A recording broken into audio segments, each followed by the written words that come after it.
ఇంకొక మాట చూసుకొని మనం ముందుకు వెళ్దాం. ఇది 4వ వచనం. సూర్యోదయం అగుచుండగా యేసు ధరిని నిలిచెను. అయితే ఆయన యేసు అని శిష్యులు గుర్తుపట్టలేదు. ఒకనొక సమయంలో మన కళ్ళు కూడా ఏమైపోతాయి, సత్యాన్ని అంగీకరించలేని పరిస్థితి. మనం మనోనేత్రాలకి గురుడితనం తీసుకొస్తుంది. రక్షింపబడిన మనకు అపవాది ఇహ సంబంధమైన దేవత ఏం తీసుకొస్తుందంట, మన కళ్ళకు గురుడితనం తీసుకొస్తుంది.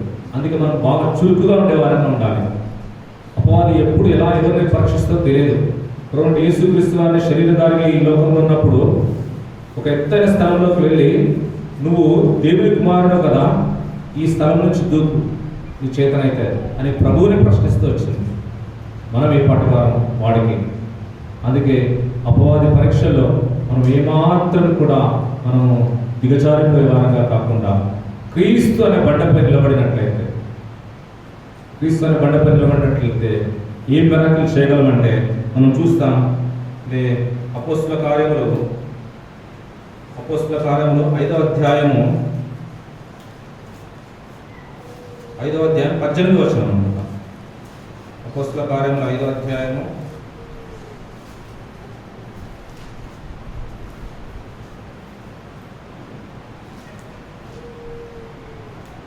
చదువు 18. అపోస్తలులను బలత్కారముగా పట్టుకొని పట్టణపు చెరసాలలో ఉంచిరి. అయితే ప్రభువు దూత రాత్రి వేళ ఆ చెరసాల తలుపు తీసి వారిని వెలుపలకు తీసుకొని వచ్చి, మీరు వెళ్ళి దేవాలయంలో నిలబడి ఈ జీవమును గురించిన మాటలన్నీ ప్రజలతో చెప్పుడని వారితో అనెను. చాలా ఆ రాత్రి ఏం జరిగింది? విడుదల పొందుకున్న రాత్రి, చెరసాల బంధకాలు ఊడబడిన రాత్రి. అయితే ఏమని చెప్తా ఉన్నది వాక్యం అంటే, ఏమని చెప్తా ఉంది? ఈ జీవమును కూర్చిన మాటలని ప్రజలతో చెప్పుడని వారితో నేను. అంతకంటే పూర్వము ఎక్కడికి వెళ్ళామంటున్నారు? మీరు వెళ్ళి దేవాలయంలో నిలబడతా ఉన్నామా? క్రమం ప్రకారం దేవాలయంలో మన అడుగులు పెట్టేవారంగా ఉంటా ఉన్నామా? ఆయన శరీరంలో, ఆయన రక్తంలో పాల్గొని పొందే మనం, నీటి బాప్తిస్మలో సంఘం మీద సాక్ష్యం ఇచ్చినట్టు మనం. What's the meaning of church? సంఘం అంటే అర్థం ఏంటి?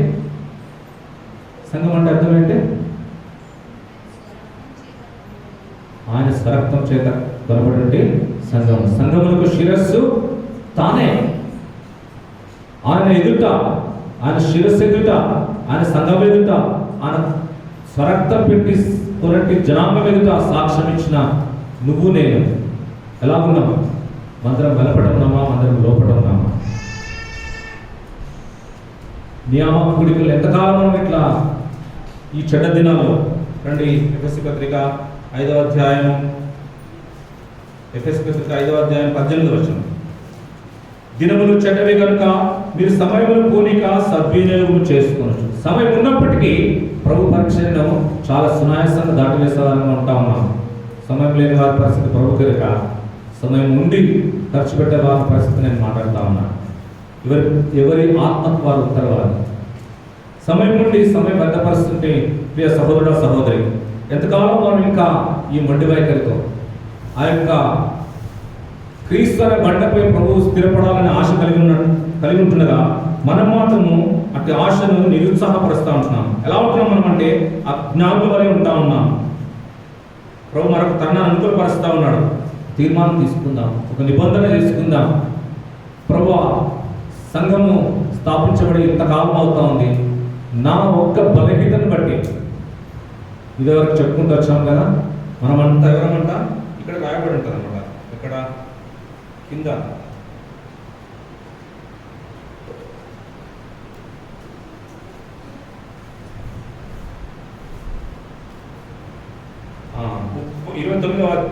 వచనంలో 30వ వచనంలో 2వ భాగం, మనం క్రీస్తు శరీరమునకు అవయవములై ఉన్నాము గనుక అలాగే క్రీస్తు కూడా సంఘమును పోషించి సంరక్షించుచున్నాడు. మనం ఉత్తరం పోకపోతే ఏమవుతుందిలే సంఘ ప్రార్థనకి మనం ఒక్కరం పోకపోతే ఏమవుతుంది? ఉపవాస ప్రార్థనకి మీ శరీరంలో ఒక అవయవానికి బాగా పెద్ద గాయమైంది అనుకోండి, ఆ గాయం ద్వారా శరీరం సుఖంగా ఉంటారా? It's not possible. ఏ అవయవానికి నొప్పి కలిగినా శరీరం అంతా కూడా నీరసిల్లిపోవడము, కృంగిపోవడము, బలహీనపడిపోవడము, బెడ్ రిడన్ అంటే మంచానికి పరిమితం అవ్వడము, ఇటువంటివి జరుగుతూ ఉంటాయి. అందుకే ఆత్మీయంగా మనం గమనించి చూసినట్లయితే ప్రభువు కూడా ఏ ఒక్క ఆత్మ కూడా మందిరము బయట ఉన్నట్లయితే ప్రభు సంతోషించేవాడుగా కాదు. మన బలహీనతను బట్టే మన సంఘము యొక్క అభివృద్ధి కొనసాగుతూ ఉంటుంది. మన్నించండి, మన బలహీనతను బట్టే మన సంఘం యొక్క దిగజారుతనాన్ని మనము కొనసాగించాలని ఉంటా ఉన్నాం. మన సంఘము అనుకున్న రీతిలో, ప్రభు ఆశించిన రీతిలో అభివృద్ధి పొందకపోవడానికి కారణం ఏంటంటే నీ నా బలహీనతలు, నీ నా అప్రవర్తన, నీ నా అవిధేయత, నీ నా అపనమ్మకం, నీ నా అవిశ్వాసం, ఇవన్నీ కూడా రెండవ మరణంలో ఫిల్టర్ కాబడతాయి. ప్రియ సహోదర సహోదరి, వాక్కుని ఈ మధ్యాహ్నంలో జ్ఞాపకం చేస్తూ ఉంది. ఈ చెడ్డ దినములో ప్రభు సమయాన్ని, ప్రభు తలాంతును, ప్రభు యొక్క ధనమును మనం దొంగిలించిన వారంగా ఉన్నట్లయితే మనం శిక్షకు పాత్రలు. ఇక్కడ 21వ వచనం సెలవిస్తోంది, క్రీస్తునందుని భయముతో ఒకరినొకడు లోబడి ఉండండి. సంఘంలో మనకు లోబడడం అవసరం. ఎడబాటుతనంగా కావాల్సిన సంఘం కావాల్సింది. సజీవ రాళ్ళ సంఘం కట్టేటట్లుగా మనం ప్రయాసపడే వారంగా ఉండాలి. ఇదివరకు మనం ప్రయాసపడుతూ వచ్చాం భౌతిక సంబంధమైన నిర్మాణాల కొరకై. ఇప్పుడు మనం ప్రయాసపడాల్సింది ఆత్మ సంబంధమైన నిర్మాణాల కొరకై. ఒక తీర్మానం తీసుకుందాం. పేతురు 3 రాత్రులు ప్రభువుకు విరుద్ధంగా జీవిస్తూ వచ్చాడు, అవిశ్వాసంగా జీవిస్తూ వచ్చాడు, అప్రమకంగా జీవిస్తూ వచ్చాడు. ఎప్పుడైతే ప్రభు మాట వింటూ వచ్చాడో ఏమైపోతూ వచ్చాడంటే ఆయన నూతన నిబంధన పుస్తకంలో 2 పత్రికలు ఆయన పేరుగా లిఖించడానికి ప్రభు అనుమతిస్తూ వచ్చాడు. అంతేకాకుండా దేవదూత సహితం, ఇదే 12వ అధ్యాయం అపొస్తలుల కార్యములు 12వ అధ్యాయము 7వ వచనం, ఇదిగో ప్రభువు దూత అతని దగ్గర నిలిచెను, అతడు ఉండిన గదిలో వెలుగు ప్రకాశించెను. దూత పేతురును ప్రక్కను తట్టి త్వరగా లేమని చెప్పి అతను లేపగా సంకెళ్ళు అతని చేతుల నుండి ఊడిపడెను. 5వ వచనం చదువు ఒకసారి. పేతురు చెరసాలలో ఉంచబడెను. సంఘమైతే అతని కొరకు అత్యాసక్తితో దేవునికి ప్రార్థన చేయించుండెను. ఉందా అత్యాసక్తి? ఆసక్తి లేకపోతే అత్యాసక్తి ఎలా వస్తుంది మనకి? ప్రభు మొత్తుతే ఆసక్తి వస్తుంది. మొత్తబడడానికి సిద్ధంగా ఉన్నావా? ప్రభు చేత యజమానుడు ఏం చేస్తాడంటే తెలుసా? ఎద్దును కొత్తగా తీసుకొచ్చినప్పుడు మొదటగా మెడకు తాడేస్తాడట, ఎక్కడ పారిపోకుండా ఉండాలని. పనికి తీసుకుపోయినప్పుడు సహజంగా దాని పద్ధతిలో ఉపయోగిస్తాడంటే ఎద్దును. జాగ్రత్తగా విందాము ఇచ్చిన ఉపమానం. అది వినప్పుడు ఏం చేస్తాడంటే తెలుసా? అతనితో ఉన్న దండం, ఆ కర్రను ఇట్లా సైగ చేశాడంట. అది గమనించి సరి చేసుకుంటుందేమని. అప్పుడు కూడా అది లోబడలేదనుకో ఏం చేస్తాడు యజమానుడు? ఈ వీపు ప్రక్క ఒక దెబ్బ, ఈ వీపు ప్రక్క ఒక దెబ్బ వేస్తాడట లోబడనప్పుడు. అప్పటి కూడా వినపడలేదు. అది సరిగా లోబడలేదనుకో ఆ దండం ఆ కట్టెకి ఏం చేస్తాడంట? సహజంగా మనం గ్రామాల్లో ఉంటున్నాం కాబట్టి గమనించవచ్చు. ఆ కట్టెకి ఏం చేస్తాడు? ముళ్ళుస్తాడు. ముళ్ళుంచి వెనకాల ఏం చేస్తాడు? కూర్చుతాడు, మెల్లిగా ఉంచుతాడు. ఆయన కూడా బాధ ఉంటుంది, ఆయన కూడా భారం ఉంటుంది మన పైన. ఎందుకంటే ఆయన సరక్క పెట్టుకున్నాడు కదా, ఆయన వెలచెల్లించి తెచ్చుకున్నాడు కదా ఆ ఎద్దును, ఆ జీవిని ఆయనకు ఉపయోగకరంగా ఉండడానికి. ఉపయోగకరంగా లేకపోతే ఏం చేస్తాడు? ఇటువంటి ప్రిన్సిపల్స్ అప్లై చేస్తూ వస్తాడు. అప్పటికే ఆ ముళ్ళుకు కూడా వినలేదు కనుక ఏం చేస్తాడు? అదేస్తాడు. ఏమంటారు దాన్ని? మెడలో పెద్దది వేస్తారు కదా, ఏమంటారు అక్క తిరుమలక? బర్రెలు వినని బర్రెలకు వినని మేకలకు ఏం చేస్తారు? మొద్దేస్తారు, పెద్ద మొద్దేస్తారు. అప్పుడు కూడా వినలేదనుకో ఏం చేస్తాడు? ముక్కులో తాడేసి అవతల సైడ్ దించుతాడు. తాడుకు పక్కన కట్టి పక్కన ఏ చేతులు పెట్టుకుంటాడు? ఎవరి చేతులు పెట్టుకుంటాడు? యజమాను చేతులు పెట్టుకుంటాడు. అప్పుడు గుంజుతుంటే ఎలా ఉంటుంది? హాయిగా ఉంటుంది కదా. కార్లో బెడ్ మీద ఏసీ, ఎల్జీ సామాన్ లాగా ఎల్జీ ఏసీ వేసుకొని పడుతున్నట్టు కదా. ఎట్లుంటుంది ముక్కు తాడేసి గుంజుతుంటే? ఆ స్థితి రాకుండా పూర్వం పేతురు ఏ రీతిగా అయితే వెంటనే లోపడుతూ వచ్చాడు, ఏ రీతిగా అయితే వెంటనే గొప్ప మరాకిల్స్ చూస్తూ వచ్చాడు, ఆ ఏముందులే అని దాటు వేయకుండా ప్రభు ఈ మధ్యాహ్న కాలంలో మాట్లాడుతున్నప్పుడు తెస్సలోనిక మొదటి పత్రిక 5వ అధ్యాయం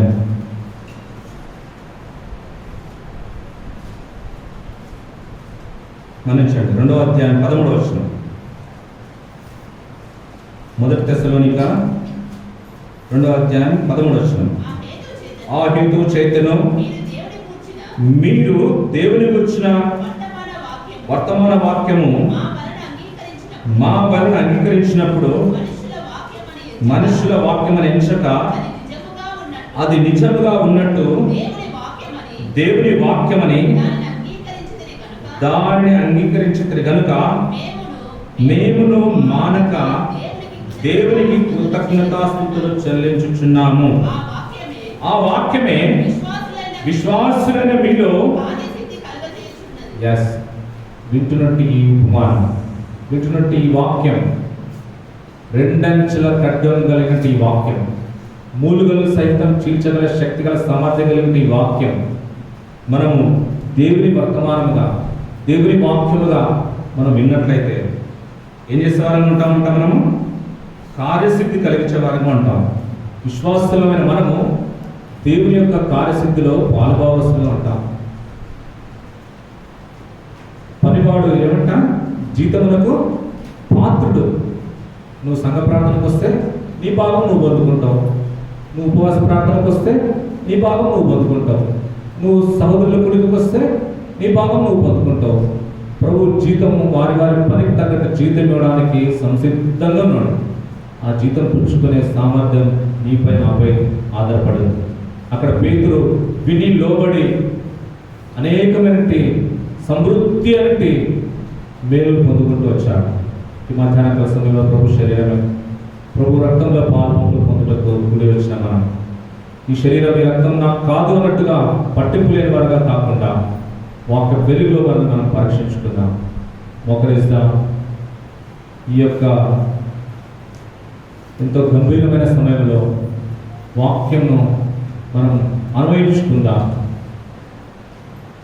లేఖనం సెలవిస్తూ ఉంది, నా శరీరం తిని నా రక్తము త్రాగువాడే నిత్య జీవం గలవాడు, అంత్యదినమని వాడిని లేపుతునని లేఖనం సెలవిస్తూ ఉంది. ప్రభు యొక్క శరీరంలో, ప్రభు యొక్క రక్తంలో అయోగ్యంగా పాల్పొంపులు పొందకుండా యోగ్యమైన రీతిలో మనం పాల్పొంపులు పొందడం నిమిత్తమై ప్రభు తరుణాన్ని అనుకూలపరుచుకుందాం, ఒక నిబంధన చేసుకుందాం.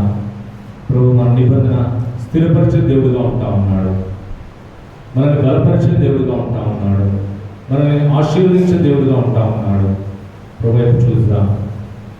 మన పాపములు క్షమించుటకు సిద్ధ మనసు కలిగిన దేవుడు, ఆయన కరుణా సంపన్నుడు, ఆయన దయ వాత్సల్య కలిగిన దేవుడు. నువ్వు ప్రభు వైపు తిరిగినట్లయితే ప్రభు నీ దగ్గర తిరగడానికి సంసిద్ధంగా ఉన్నాడు. ఒప్పుకుందాం.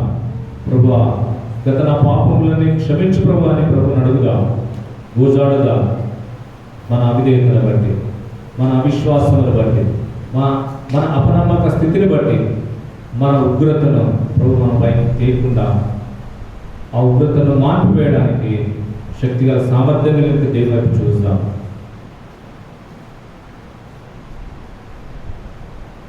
ప్రభు సన్నిధిలో వారితో ప్రొవైడ్ చూస్తారు.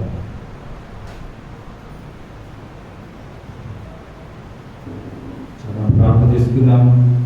మన నమ్మకమైన తండ్రి, జీవగల యేసుక్రీస్తు ప్రభువా, మీ ఘనమైన నామానికి వందనాలు స్తోత్రాలు చెల్లిస్తూ ఈ మధ్యాహ్నం కాసం మీ పాదానికి వస్తూ వచ్చినాం. ప్రభువా, పేతురు ప్రభువా అపజయం పొందినట్టుగా చూస్తూ వచ్చాం. ప్రభువా, పేతురు భూమికినటువంటి ప్రభువా స్థితిలో పేతురును చూస్తూ వచ్చాము. ప్రభువా, పేతురు నిరుత్సాహ స్థితిలో ఉన్నటువంటి స్థితిని మేము చూస్తూ వచ్చాము. మీ మాట విన్నప్పుడు పేతురు వెలుపొందుతూ వచ్చాడు. అంతేకాకుండా దూతల సహితం అతని దగ్గరికి నడిపించుకునే దేవా ఆ యొక్క గొప్ప తరుణం పొందుకుంటూ వచ్చాడు. చెరసాల బంధకాలను విడుదల విముక్తి పొందుకుంటూ వచ్చాడు.